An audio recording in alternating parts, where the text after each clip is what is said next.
En el video de hoy repasaremos 3 incidentes de buceo en aguas abiertas que realmente resaltan cuán poco adaptados están los humanos a las aguas profundas y al agua en general. Y no solo no estamos bien adaptados, sino que todo lo demás, incluidos los depredadores, está mejor adaptado. Como recordatorio, si tienes talasofobia, este video puede provocarte mucha ansiedad. Para todos los demás, se recomienda discreción del espectador.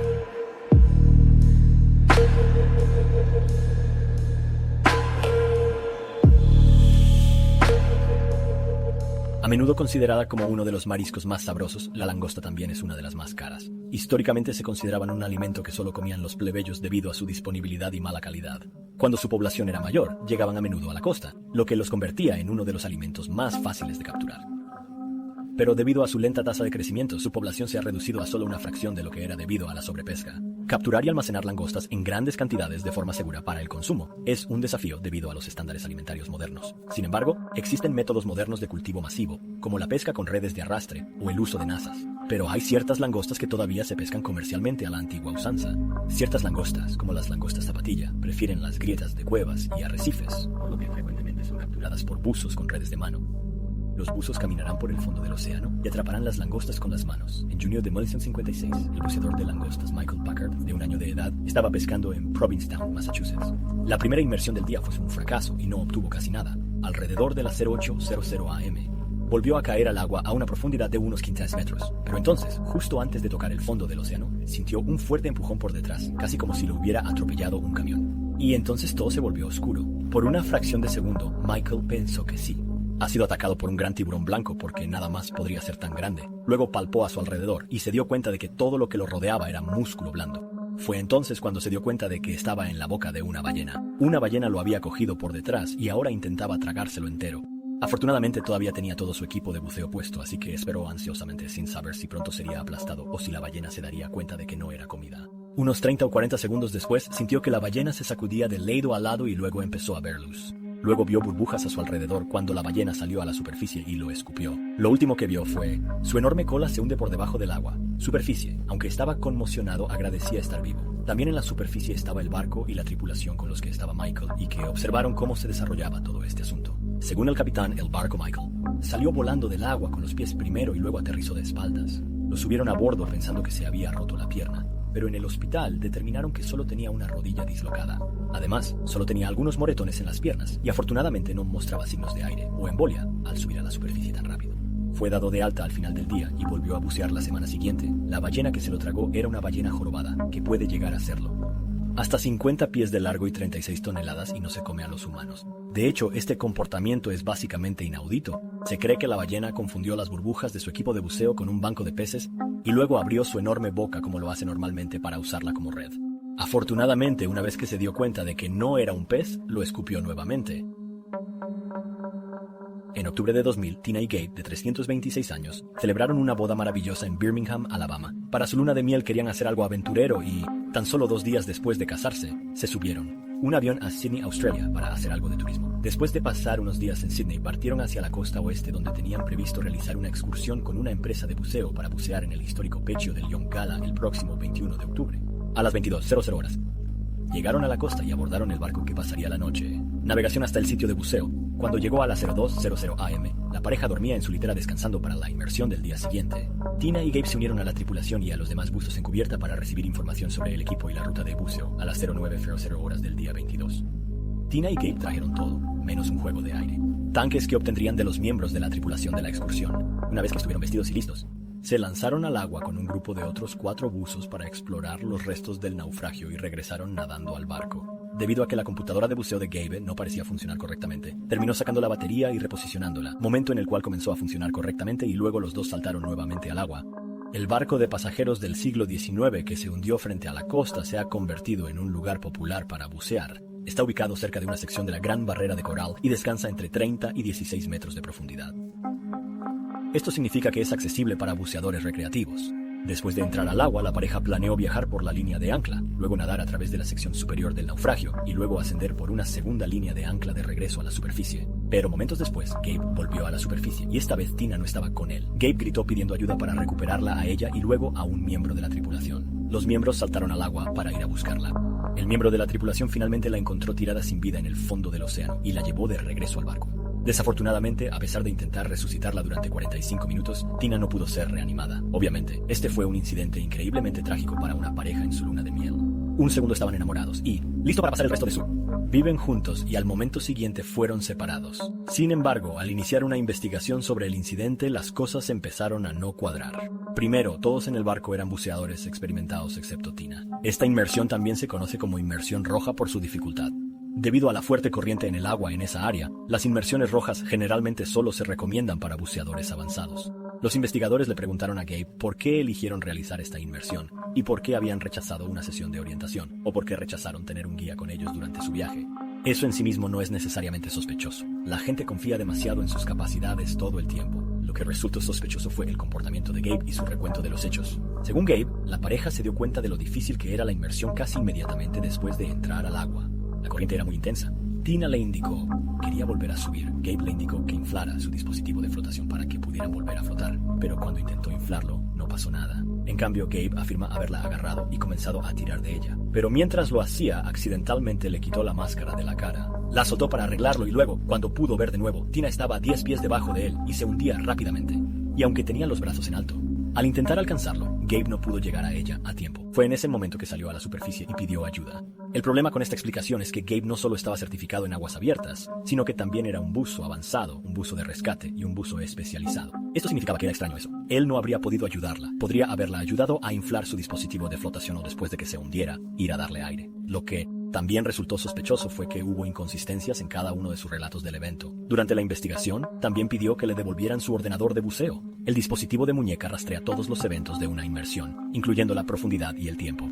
La policía se negó a devolverlo. Computadora de buceo. Gabe se enojó y discutió con la policía e incluso la pidió por segunda vez. Más tarde se reveló que el relato que dio parecía contradecir lo que mostraba la computadora de buceo. Su historia también contradecía lo que otros buzos habían visto ese día. Al examinar el cuerpo y el equipo de Tina, la evidencia era aún más sospechosa. Se determinó que Tina se había ahogado, pero su habitual todavía estaba en su boca. Su tanque también estaba completamente lleno de aire, y su equipo no tenía fallas. Con toda esta información, esta es la secuencia de hechos que luego expondría la fiscalía tras volver a entrar al agua. La segunda vez que se vio a la pareja abrazándose en el agua, en realidad se describió como si Gabe fuera un oso abrazando a Tina. Se cree que durante el abrazo, Gabe cerró su válvula de aire y luego la abrazó hasta que se asfixió. Después de eso, volvió a encender el aire y luego observó cómo ella se hundía hasta el fondo. Su computadora de buceo pareció corroborar esto porque el ascenso que cabría esperar sería mucho más rápido de lo que realmente se registró, lo que indica que podría haberse demorado para asegurarse de que ella realmente estuviera muerta. Además de esto, supuestamente su ordenador de buceo había pitado antes de cambiar la batería. Esto no habría sucedido si no hubiera funcionado correctamente. Se cree que usó esto como excusa para alejar a Tina de los otros buceadores. La pieza final de la historia fue un motivo. ¿Por qué un marido recién casado tendría algún motivo para deshacerse de su esposa? ¿Por qué no simplemente no casarte con ella? Bueno, aparentemente, según el padre de Tina, Tina se lo había mencionado poco antes. Al casarse, Gabe se lo había pedido. Incrementar la póliza de seguro de vida de su empresa al monto máximo y convertirlo en el único beneficiario en Australia.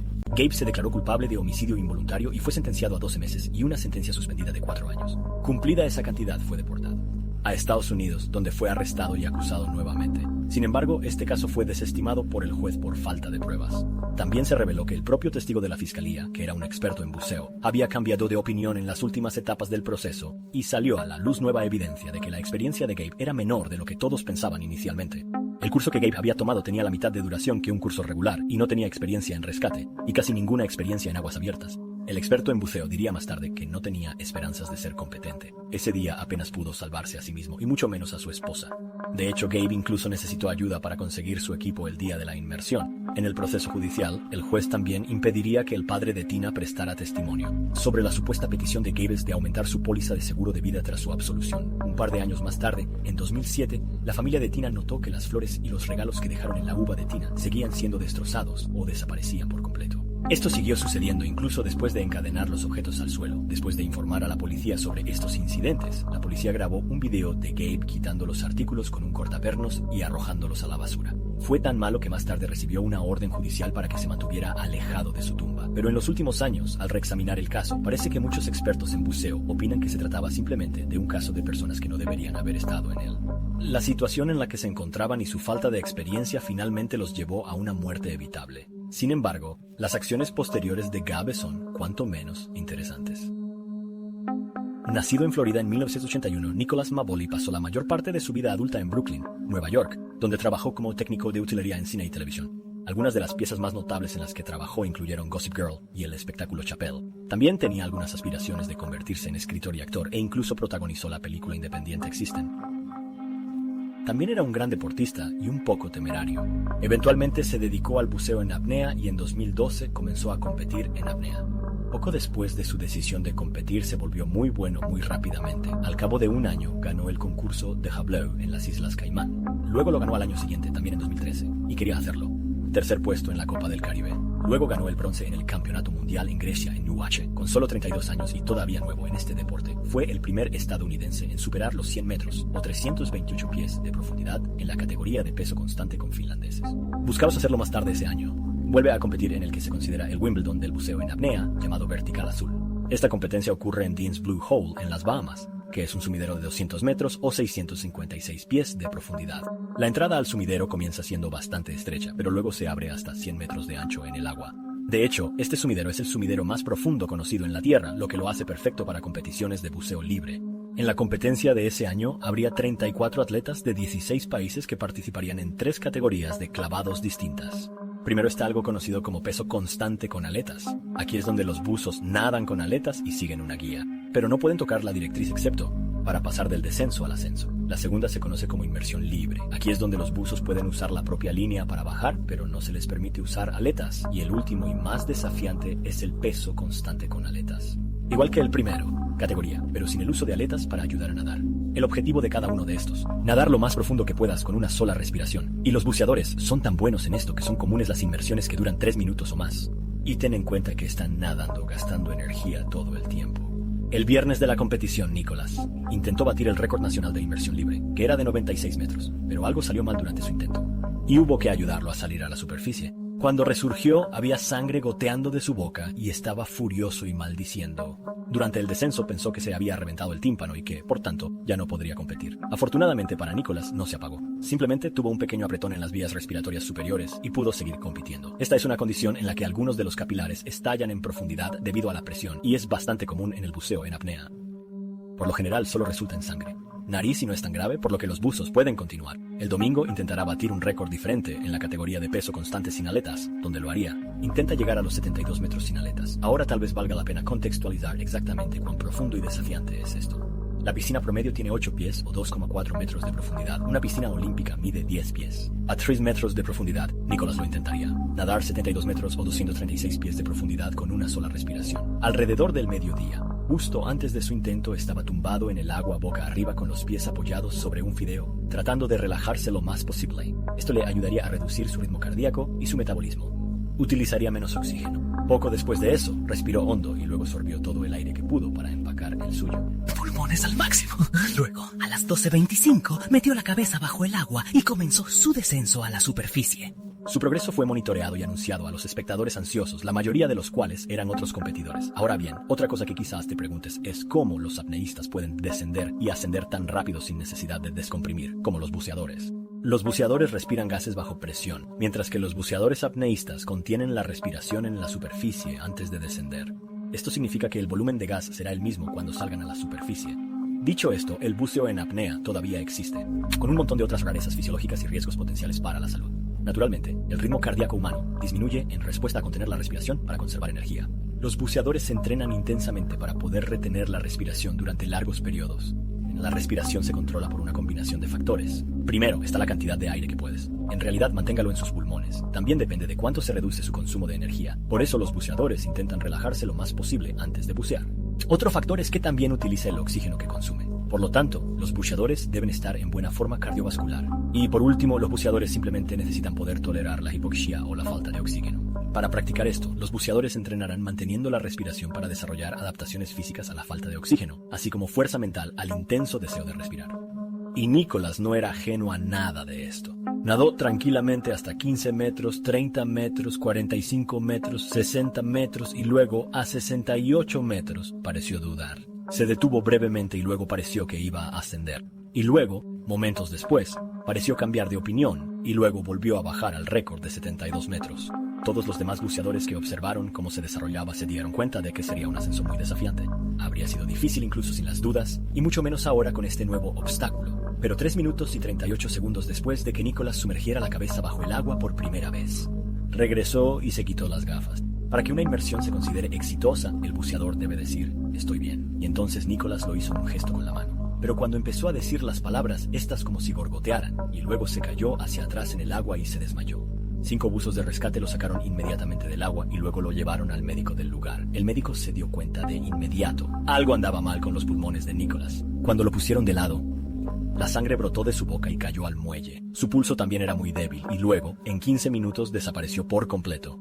El equipo le quitó rápidamente el traje de neopreno y procedió directamente a RCP. También le dieron 3 inyecciones de adrenalina en poco más de 1 hora, mientras intentaban desesperadamente reanimarlo. Al no poder reanimarlo, lo llevaron rápidamente en camilla a un hospital cercano. Desafortunadamente, a pesar de sus mejores esfuerzos, fue declarado muerto a las 01:44 p.m. Se determinó que la causa de la muerte fue un edema pulmonar severo. Otra cosa que ocurre en profundidad es una redistribución de líquido desde las extremidades a los órganos vitales. Esto puede hacer que la sangre y el líquido se acumulen en los capilares de los pulmones. Luego, el líquido puede filtrarse a través de los capilares hacia las cavidades de aire y causar daño a los tejidos de los pulmones y reducir la función respiratoria. Si esto es lo suficientemente grave, la hipoxia que puede resultar puede ser fatal. Nicholas Mavoli fue, lamentablemente, el primer atleta que murió en competición en los 21 años de historia del Vertical Blue. Bienvenido a Miedo, que es interesante, ¿no? Si llegaste hasta aquí, solo quiero agradecerte por mirar. Si disfrutaste este video, quizás quieras ver los otros videos en mi canal. También te agradecería que me lo dieras. Me gusta que te ayude con el algoritmo de YouTube. Gracias de nuevo por mirar y espero verte en el próximo.